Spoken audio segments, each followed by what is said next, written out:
શિબિરમાં સ્વામીજીએ પોતાના પ્રવચનમાં કહેલું કે મારી ધ્યાની બાપાની 3 મૂર્તિ હતી.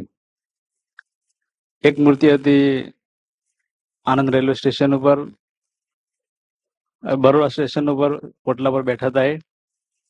બીજી તો કે મારી સેવાની જે ટપાલની મૂર્તિ હતી, અને ત્રીજી ધ્યાનની મૂર્તિ કે નહીં કહું એવું કહ્યું હતું આપણને. આજે સ્વામીજીના ચરણમાં પ્રાર્થના છે એ ધ્યાનની મૂર્તિ સુખની હતી, દુઃખની હતી, કોઈક આશીર્વાદનો પ્રસંગ હતો, પ્રેરણાનો પ્રસંગ હતો, શું હતો એ મૂર્તિનું વર્ણન કરવા કૃપા કરો.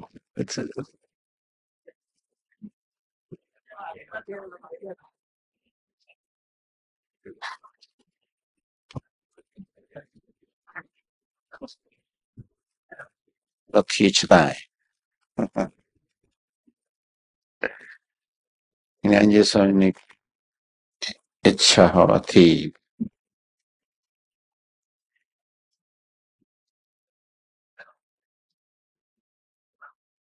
એક જ ટાઈપના 2 દર્શન, એક બોચાસનમાં અને બીજા ગોંડલ. અમારા પૂરતી વાત છે.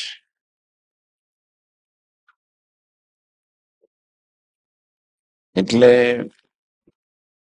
પ્રસંગ તમને હું નહીં કહું,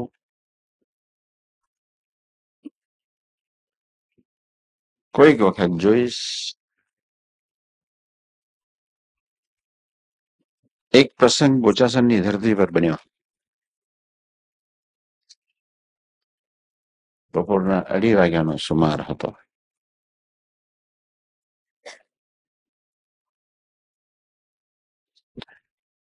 બહુ ઉદાસ થઈને બેઠા.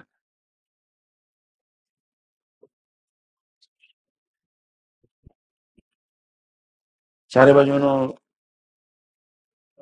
વાતાવરણની મને ખબર તો હતી જ.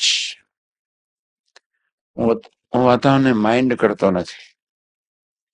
જે છે સરસ છે, યુદ્ધ ખેલી લેવાનું એવું માનું પહેલેથી જ. પ્રભુએ યુદ્ધ ખેલવા માટે મોકલ્યા છે અને એમના બળે યુદ્ધ ખેલવું જોઈએ. નહોતો કહેવાનું, છતાં વાત કરું છું. એક હાર્દ કહી દઉં છું તમને. મારે ન કહેવું છે પણ મને સવારના પરમાં જયારે હું ધ્યાન કરું ત્યારે ડેરી આવીને જયારે ઉભો રહું ત્યારે, અને રાત્રે હું જયારે સુઈ જાઉં ત્યારે મને તો બહુ મોડી ઊંઘ આવે છે, તમને ખબર છે.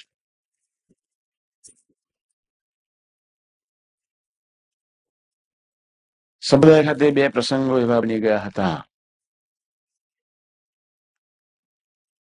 એ હસતી મૂર્તિ, આનંદઘન મૂર્તિ ક્યારે ઉદાસ ન થાય એવી ઉદાસીનતામાં બેઠા હતા.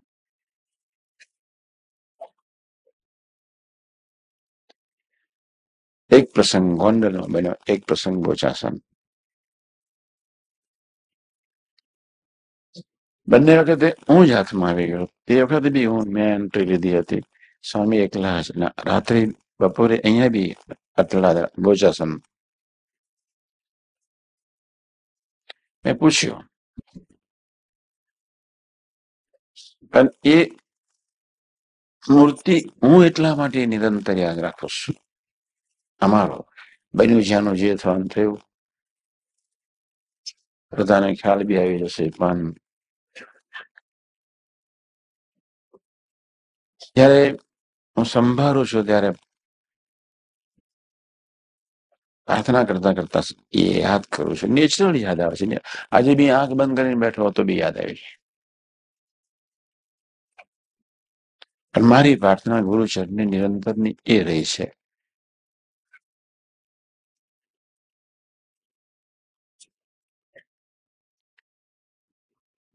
કે અમને એવો બળ આપ્યા કરજો. આ બહુ સિન્સિયરલી વાત કરજો. તમને મનાય ન મનાય, પણ ખૂબ સિન્સિયરલી, કે અમારી 1 સેકન્ડનું હલનચલન, અમારું જીવન 1 મિનિટનું, 1 કલાકનું મારું ન બને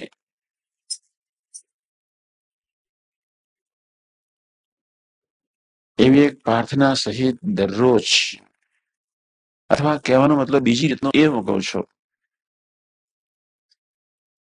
કે એમના તરફની ભક્તિમાં રંચ માત્ર ક્યારેક ખોટ ન પડે. અથવા એનો ત્રીજો અર્થ હું તમને એ કહેવા માંગુ છું, એવું બળબુદ્ધિને શક્તિ આપજો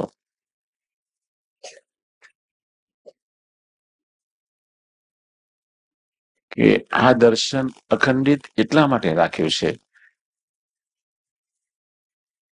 તમને ક્યારેય ક્યારેય ક્યારેય સ્વપ્નમાં ઉત્સાહ કરવા નથી. મારો એક સ્વભાવ છે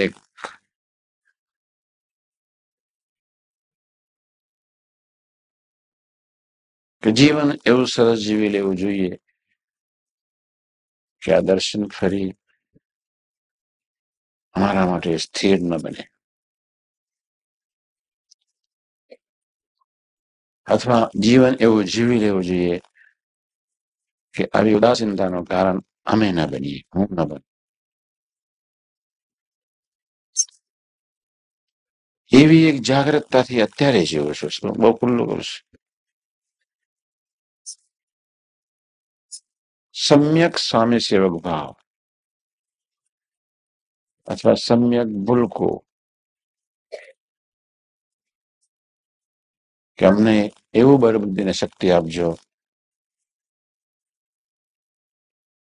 કે આ દર્શન જે સ્મૃતિ સ્વરૂપે કાયમ કરું છું,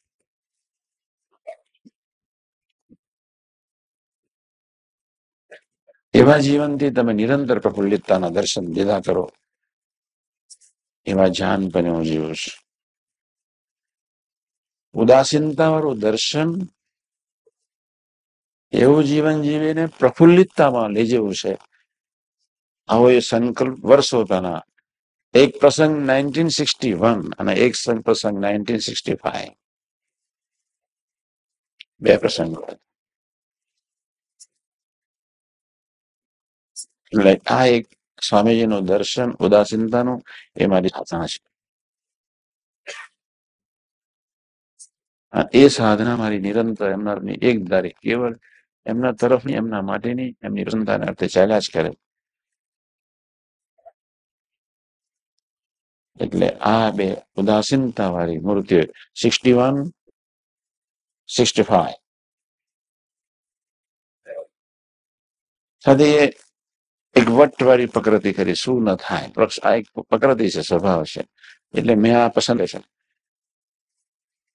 કે ઉદાસીનતા છોડાવીને જ રહેવું છે.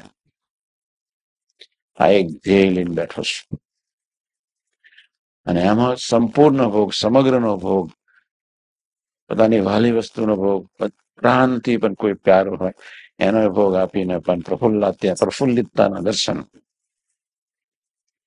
એવા એક સંકલ્પ સહિત આજે મંડ્યો છું. રિઝલ્ટ મારા માટે તો બહુ સરસ આવી ગયું છે. ફરી વર્ણન કરીશ કે એમની સાથે એનો સંબંધ અખંડ વધારવા માટે જ કેટલું હસતા. હાસ્યની મૂર્તિ તો આમ તો યાદ આવે, પણ ત્રણ મૂર્તિઓ તો દરરોજ યાદ કરવાની, દરરોજ. એક ઉદાસીનતા આવે મારા માટે. એકાંત પ્લેટફોર્મ પર વડોદરાનો ટપાલ મારી સાધના સ્વામી સેવક ભાવની નિરંતર વધતી જ રહે. એ માટે આ ત્રણ મૂર્તિઓ મને ખૂબ મદદરૂપ બને છે.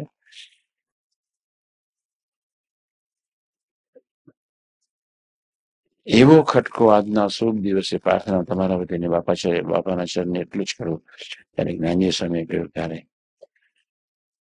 આવું જ એક ખટકાવાળું જીવન, આવું જ એક ખાનદાન જીવન, આવું જ એક ખમીરવંતું જીવન તમારું સૌનું બને એવો મારો સંકલ્પ છે.